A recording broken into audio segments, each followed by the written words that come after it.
We've got a good one on Sunday night. Dallas Cowboys going on the road to take on the Atlanta Falcons. But maybe just by me saying that, we've got a good one. Maybe you can tell right off that I'm giving Dallas too much respect. That has been a fault of mine over the last couple of years. I keep waiting for these Cowboys to put it together because when you watch them play, at times they look as good as any team in the league. And when you look at the stats, I mean, Dallas is 3-4, but statistically, they look like the best 3-4 team you've ever seen. 7th in the league in total offense, 3rd in passing offense, 4th in total defense.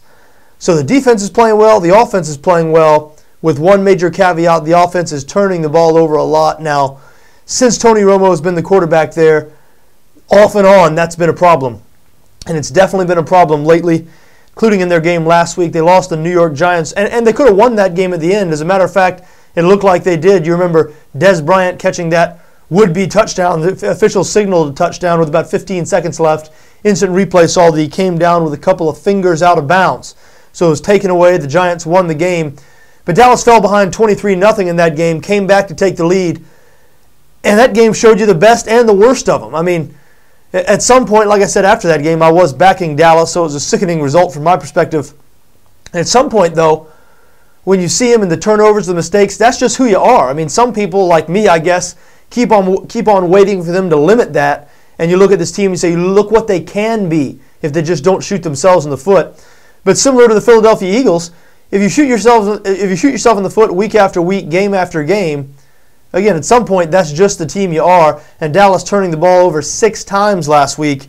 Going on the road this week against the last remaining undefeated team in the league, Atlanta, a perfect 7-0. Falcons are installed as a 4-point favorite in this game on BETDAQ. 47.5 is the total. And Atlanta, again, the stats, if you just looked at the stats, they don't look as good as Dallas. But we all know the only stat that matters is winning and losing. And Atlanta has done that better than any team in the NFL. And it's because they don't make the type of mistakes that Dallas does. Matt Ryan, well, I was about to call him the anti-Tony Romo, but they both have excellent downfield passing ability. Ryan just doesn't make the mistakes of Tony Romo. I guess doesn't take as many risks. Romo, they like to use the term gunslinger.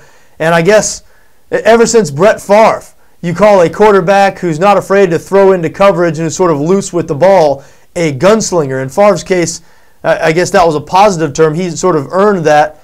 In Romo's case, I think we should maybe start calling this guy careless with the ball as opposed to a gunslinger, because he hasn't had the success of Brett Favre. I mean, I've been a Tony Romo defender for 2 or 3 years now. I think people need to get off his back. I think by and large, he's been the reason for whatever success Dallas has had instead of the reason for their failure. But this year, now that they've shored up that defense, if they don't get it done this year, if they continue to have games like they did last week, 6 turnover games where Tony Romo is extremely careless with the ball, you're going to have to start putting it on Romo. Absolutely. Now, when you look at this game, this combines my 2 failures from last week. I bet against the Falcons, bet on the Philadelphia Eagles. You could tell that was a bad bet from the first quarter. The Falcons just dominated that game. And as I mentioned, I did bet on the Dallas Cowboys. So here we have the Falcons playing the Cowboys, again, combining my 2 failures. But I've never been accused of being the sharpest tool in the drawer. And it pretty much says it all about me, I guess, my stubbornness or hard-headedness, whatever it is. You know what? I think Dallas is the right play in this game. I really do.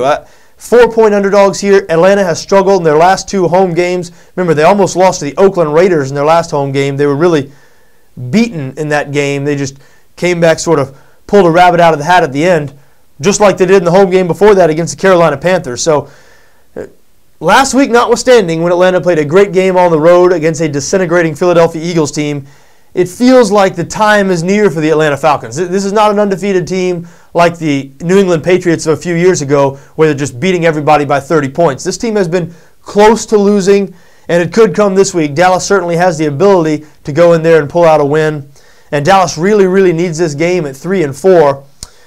The 4 points here, I think, really may come in handy. I look for a close, competitive game here.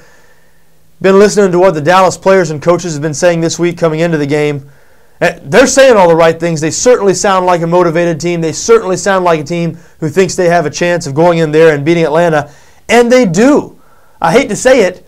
If they can clean up the mistakes, if they can clean up the turnovers, I know. It just might. I might as well just be throwing out money as I'm saying that. It might just cost me money every week. And I don't know if I'm going to make this one of my official bets that we're just about to put up on the site.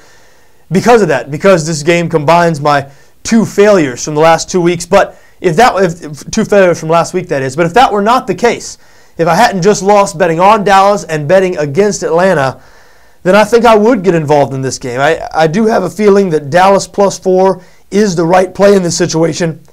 But we'll see. Maybe Monday morning or Sunday night, because we do the recap. We do the Week 8, or it'll be the Week 9 recap after Sunday Night Football. So I'll look right at you Sunday night, and if I turn out to be an idiot, this game will have just ended, then I'll say it. I'm an idiot, and I'll be completely off the Cowboys bandwagon, at least until next week, right?